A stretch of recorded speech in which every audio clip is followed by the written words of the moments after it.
नमस्कार दोस्तों, हमारे चैनल जी में आपका स्वागत है। मेरा नाम विप्लव। दोस्तों आज हम लोग बात करेंगे क्रेडिट कार्ड से लोग कैसे बर्बाद हो रहे हैं। मतलब क्रेडिट कार्ड के एडवांटेज तो बहुत सारे हैं, ये सबको पता है, लेकिन क्रेडिट कार्ड के डिसएडवांटेज भी बहुत सारे हैं। उसमें से हम 2-3 पॉइंट के बारे में बात करेंगे जो लोगों को पता नहीं है, जो हिडन चार्जेस क्रेडिट कार्ड वाले लगाते हैं और हमें पता नहीं चलता है। और कभी कभी तो ऐसा चार्जेस है जो बोलने के बावजूद हमें आधा समझ में नहीं आता है, लेकिन फिर भी हम हाँ बोल के आगे बढ़ते हैं। तो हम उसी चीज़ के बारे में बात करेंगे और आपको बताएंगे कि ये चार्जेस कहीं ना कहीं आपके साथ भी लग रहा है, आपके ट्रांजैक्शन में भी लग रहा है और आपको पता ही नहीं चल रहा है। तो उसी चीज़ के बारे में हम पूरे वीडियो में बात करेंगे और आपका पैसा बचाएंगे। उससे पहले आप अगर हमारे चैनल में नए हैं तो चैनल को सब्सक्राइब कीजिए, बेल बटन को प्रेस कीजिए ताकि हमारा कोई भी नोटिफिकेशन आपसे ना चुके। तो चलिए बिना देर किए वीडियो को शुरू करते हैं। तो जैसे कि क्रेडिट कार्ड में एडवांटेज बहुत है, उसमें से जो मेन फीचर्स हैं EMI।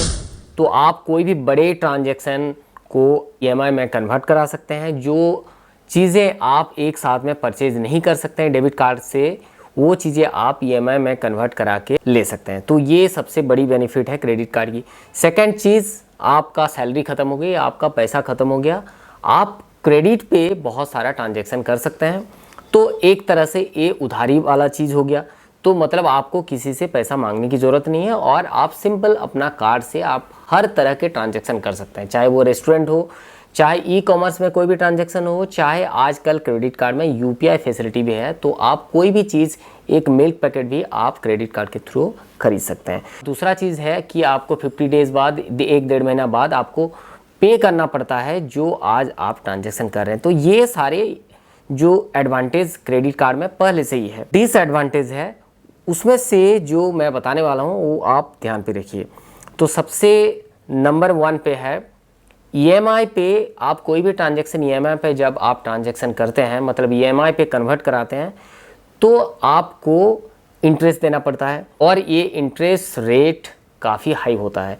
तो नॉर्मली ये 12% से लेकर 30% इंटरेस्ट आपको पे करना पड़ता है, चाहे वो आपका छोटा ट्रांजैक्शन क्यों ना हो, चाहे वो बड़ा ट्रांजैक्शन क्यों ना हो। अब इंटरेस्ट पे जो ट्विस्ट वाला बात है, आपको इंटरेस्ट पे भी आपको GST पे करना पड़ता है। जबकि नॉर्मली आप जब पर्सनल लोन लेते हैं तो लोन पे आपको जो इंटरेस्ट रेट बोला जाता है, जो 12%, 13%, 15%, उस पे GST नहीं रहती है। आपको प्योर इंटरेस्ट आप बैंक को पे करते हैं।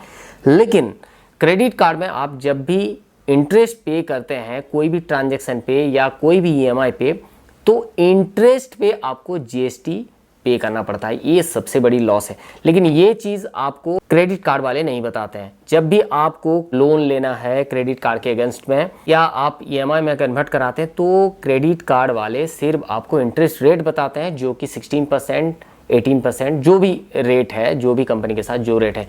लेकिन कोई ये नहीं बताता है कि इंटरेस्ट के ऊपर भी आपको GST देना पड़ेगा। तो आपका इंटरेस्ट के ऊपर GST लग के कहीं ना कहीं आपको अगर 20% में EMI फैसिलिटी, मतलब 20% में अगर आपको इंटरेस्ट बोला जाता है, तो कहीं ना कहीं वो 24%, 25% आपका इंक्लूडिंग GST पड़ जाता है। तो ये आपका सबसे बड़ी लॉस है।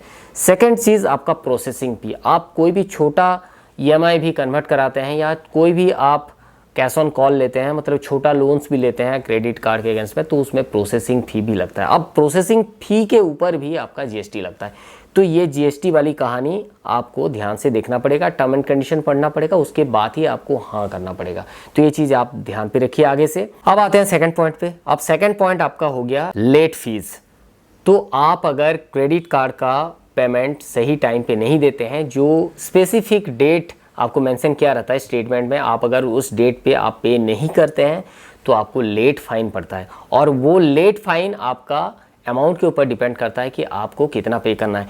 अब लेट फाइन के ऊपर भी GST लगता है। तो ये भी चीज़ आप ध्यान पे रखिए कि आपको अगर बोला जाता है कि 800 आपका लेट फीस है या 1000 रुपीज़ आपका लेट फीस है, तो 1000 रुपीज़ के ऊपर आपको 18% GST मिला के 1180 रुपया आपको पे करना पड़ेगा। तो ये कहीं ना कहीं आपको नहीं बोला जाता है और आपका ये कहीं ना कहीं लॉस है। अब थर्ड जो डिसएडवांटेज है कार्ड पे, वो है आपका लोन्स। तो क्रेडिट कार्ड में आपको लोन आजकल बहुत सारे कंपनीज दे रहे हैं। तो वो लोन आपको छोटे छोटे अमाउंट का भी दिया जाता है, एक स्पेसिफिक अमाउंट का भी दिया जाता है, जो आपको ऐप पे फ्लैश होता है। और सेकंड चीज़, आप जब कस्टमर केयर को कॉल करते हैं तो भी प्री अप्रूव्ड लोन आपको प्रोवाइड किया जाता है। एक अलग तरीके से लोन मिलता है जो कि कार्ड के लिमिट के साथ नहीं रहता है, वो कार्ड के लिमिट के अलावा भी आपको लोन्स मिलता है। आपके कार्ड में अगर 1 लाख का लिमिट है तो आपको 1 लाख का लोन अलग से दिया जाता है जो कि कार्ड के साथ नहीं रहता है। मतलब कार्ड का लिमिट भी आप यूज़ कर सकते हैं और लोन सेपरेट रहता है। तो ये एक ट्रैप है। अब वो लोन का रेट हाई रहता है और जैसे मैंने आपको बताया कि वो भी इंटरेस्ट रेट पे जीएसटी लगाते हैं जो कि बताया नहीं जाता है और ये कहीं ना कहीं आपको स्टेटमेंट में पता चलता है। तो ये चीज़ आपको ध्यान पे रखना है।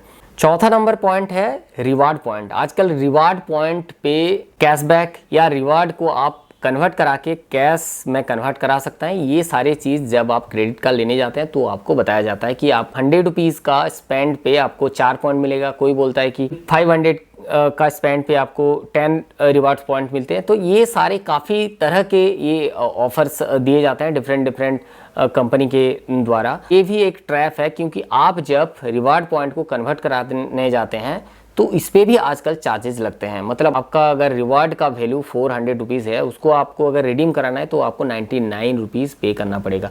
तो ये हालांकि पहले नहीं था। पहले आप रिवार्ड पॉइंट ईजीली आप रिडीम कर सकते थे। मतलब 1000 रिवार्ड पॉइंट अगर है तो 250 रुपया आपको क्रेडिट कार्ड का स्टेटमेंट में नेक्स्ट बिल में वो माइनस होके आता था। हालांकि आज की डेट में 250 नहीं आएगा, आपको 250 माइनस 99 रुपीज़ बहुत सारी कंपनीज लगा रहे हैं।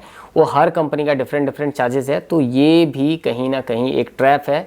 आपको रिवार्ड पॉइंट बोल के क्रेडिट कार्ड लेने पे मजबूर करते हैं और बाद में फिर ये सारे चार्जेस होते हैं जिससे आपका कोई बेनिफिट नहीं होता है। Last but not the list, ये है आपका माइलस्टोन। तो क्रेडिट कार्ड पे बहुत सारे आजकल कंपनीज माइलस्टोन सेट किए हुए हैं कि आप 25,000 के परचेज पे आपको इतना रिवार्ड पॉइंट, 50,000 के स्पेंड पे आपको इतना रिवार्ड पॉइंट। तो हर स्टेप पे उनका रिवार्ड पॉइंट सेट रहता है। बहुत सारी कंपनीज आप अगर चार्जेबल कार्ड लिए हैं तो उसमें भी बोला जाता है कि आप 2 लाख का परचेज कीजिए तो आपका सेकेंड ईयर का चार्जेस फ्री है।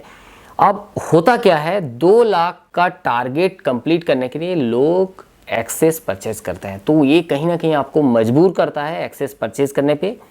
और वो एक्सेस परचेज आप करते हैं सिर्फ 1000 रुपीज़ का वाउचर के चलते या 500 के वाउचर के चलते। तो कहीं ना कहीं आपको ये देखना है कि 2 लाख का स्पेंड करना ज़्यादा ज़रूरी है या 500 का वाउचर आपके लिए ज़्यादा ज़रूरी है। तो ये सारे छोटे छोटे चीज़ है जो लोग ध्यान पे नहीं देते हैं और कहीं ना कहीं वो ट्रैप में फंसते जाते हैं और ये क्रेडिट कार्ड का बिल्स धीरे धीरे बढ़ते रहता है और ये कभी नहीं घटता है। तो बस आज का वीडियो बस यहीं तक। हम फिर मिलेंगे नया अपडेट के साथ, नया इन्फॉर्मेशन के साथ। तब तक के लिए जय हिंद, बाय बाय।